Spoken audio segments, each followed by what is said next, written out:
कैसा ये इश्क है।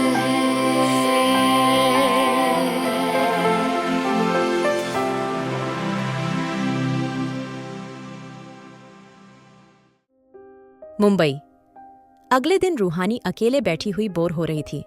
तभी जो सर्वेंट अभी अभी रुद्राक्ष ने लगाए थे, उसमें से एक रूहानी को देख के धीरे से बोली, मेम, आप चाहे तो बाहर घूम के आ सकती हैं। ये अच्छा इलाका है, यहाँ आसपास सिर्फ ग्रीनरी है, आपको अच्छा फील होगा।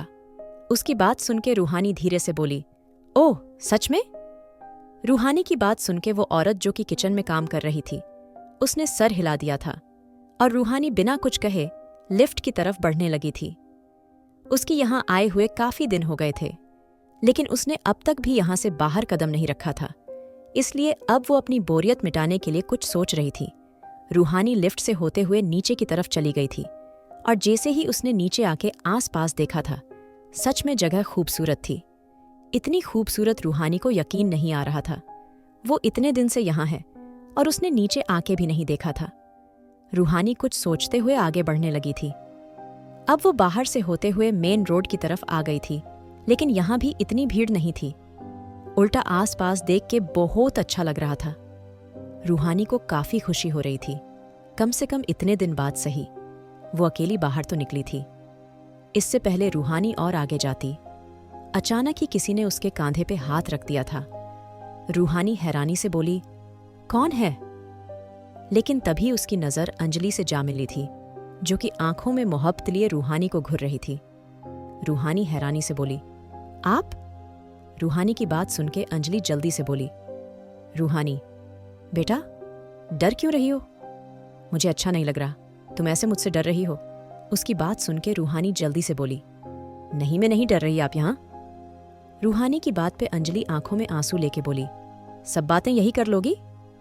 अंजलि की बात पे रूहानी उसको लेके साइड में पड़ी चेयर पे आ गई थी। अंजलि रूहानी के कांधे पे हाथ रख के उसको देखते हुए बोली, जानती हूं, मैंने तुम्हारे साथ कभी अच्छा नहीं किया। तुम्हें हमेशा नफरत की नजर से देखा। तुम्हारे साथ बहुत बुरा किया बेटा, लेकिन मैं भी क्या करती? तुम तो जानती हो ना, मैं मजबूर थी। अपनी प्यारी माँ की बात सुन के रूहानी हैरानी से बोली, आप क्या बोल रही हैं माँ? रूहानी की बात पे अंजलि उसका हाथ चूमते हुए बोली, तेरे मुंह से माँ भी कितना अच्छा लगता है ना बेटा, इसलिए मुझे तू इतनी पसंद है। लेकिन मैंने कभी तेरी कदर नहीं की। लेकिन जब मेरी दोनों बेटियां मेरे पास से चली गई तो मुझे तेरी कद्र का एहसास हो रहा है। मुझे समझ आ रहा है मैं कितनी बुरी थी। मैं अपनी बेटी को नहीं समझ पाई, उसको नहीं संभाल पाई। तेरे बिना घर भी सुना सुना है। रूहानी राव्या तो खुद भाग गई, लेकिन तुझे तो हमने ही दूर कर दिया। मैं बहुत शर्मिंदा हूं रूहानी, मुझे माफ कर दे बेटा, प्लीज मुझे माफ कर दे। अंजलि की बातें रूहानी को कुछ समझ नहीं आ रही थीं। वो नहीं जानती थी आखिर ऐसा क्यों हो रहा था, उसके साथ क्यों हो रहा था। उसकी माँ जो कुछ दिन पहले तक उसको माँ कहलवाना भी पसंद नहीं करती थी, आज वो उसकी हर बात सुन रही थी। कैसे? रूहानी धीरे से बोली, थैंक्स माँ, लेकिन आपको ये सब कहने की जरूरत नहीं है। मैंने हमेशा आपकी इज्जत की है, आपको माँ माना है, और अगर मुझे कोई शिकायत है भी तो वो अब नहीं रही, क्योंकि आपने मेरे से दिल से माफी मांग ली। अब मुझे शिकायत क्यों होगी? मैं खुश हूं, बहुत खुश। रूहानी की आंखों से आंसू बहने लगे थे। रूहानी के आंसू देख के अंजलि ने उसको गले लगा लिया था। अंजलि रूहानी को देखते हुए बोली, मैं तो तभी मानूंगी जब तू वापस अपने मायके अपने घर आएगी, वो भी अच्छे से टाइम बिताने। अंजलि की बात पे रूहानी जल्दी से बोली, लेकिन मैं कैसे आ सकती हूं? रिवांश को पता चला वो मुझे बहुत सुनाएगा। वो अभी भी राव्या से प्यार करता है, इसलिए मेरी हर छोटी गलती को वो काफी बढ़ा देता है। रूहानी की बात सुन के अंजलि के दिल में ढेरों सुकून उतर आया था। वो जल्दी से बोली, अरे इतनी मासूम बच्ची के साथ कोई ऐसा करता है भला? तू फिक्र मत कर रूहानी, उसको कोई गलत फहमी हुई है, और वैसे भी वो है तो हमारा दामाद ही, उससे हमारा रिश्ता यही है जो पहले था। भले वो अब तेरे जरिए जुड़ गया हो, लेकिन है तो वो हमारा दामाद ही है ना। मैं बहुत खुश हूं। अब कम से कम मुझे इस बात की खुशी है तेरी शादी अच्छे घर में हो गई।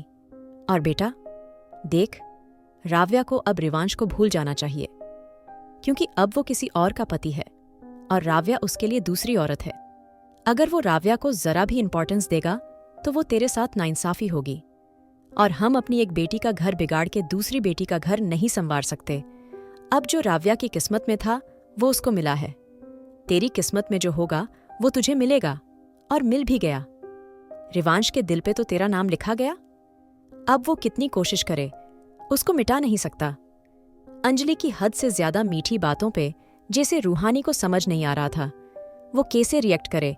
वो हैरान सी उसको देख रही थी। ये वही औरत थी जो कल तक उस पे जुल्म करती थी, और आज वो इतनी ज्यादा मीठी बन गई थी।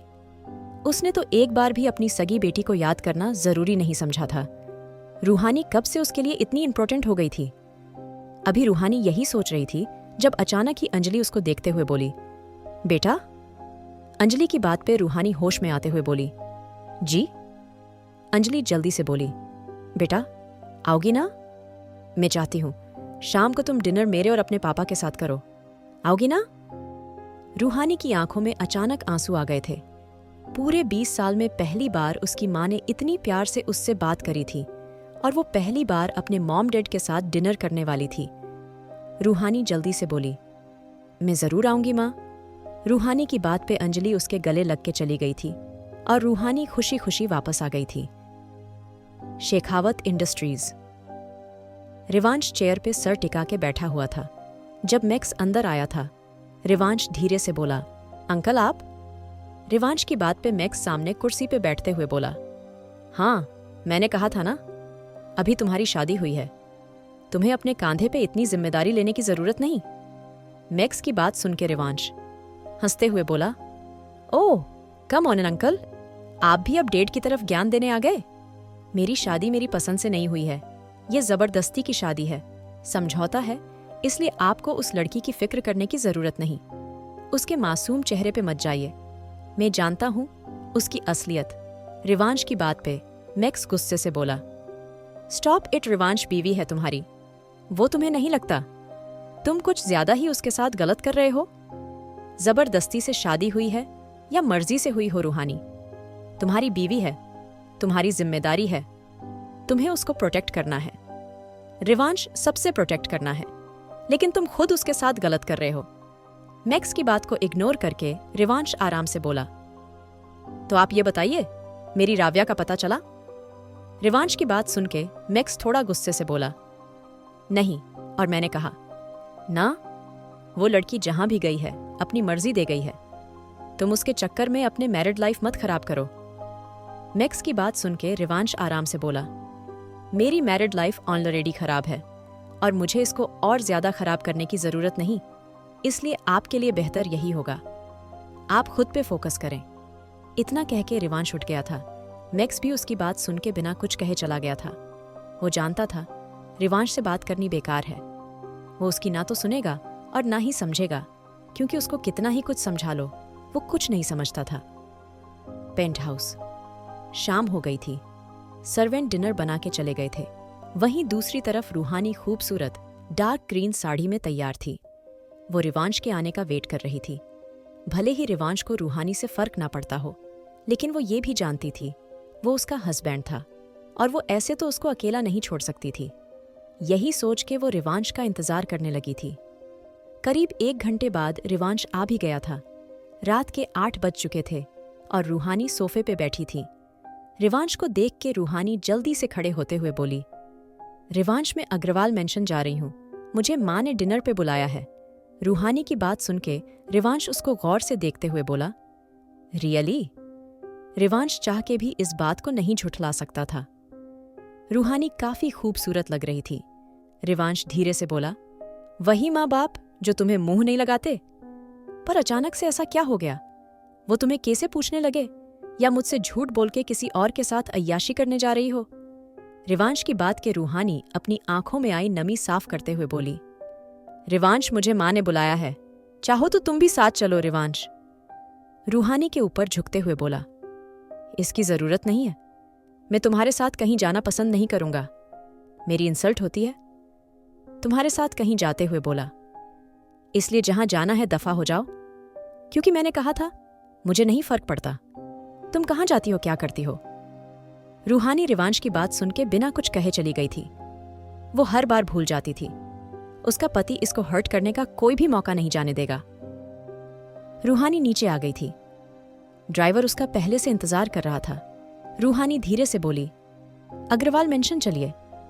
उसकी प्यारी माँ ने खास उसको तैयार होकर आने को कहा था, क्योंकि वो रूहानी को अच्छे से देखना चाहती थी। कुछ देर बाद रूहानी अग्रवाल मेंशन आ गई थी।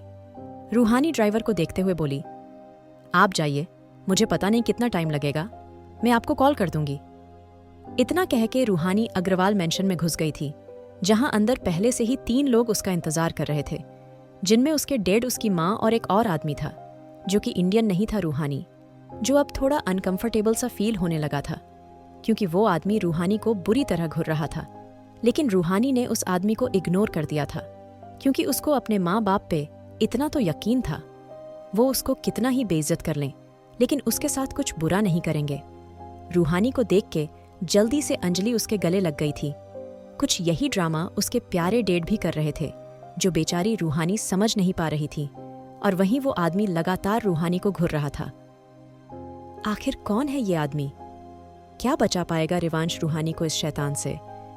जानने के लिए सुनिए married to cold hearted billionaire.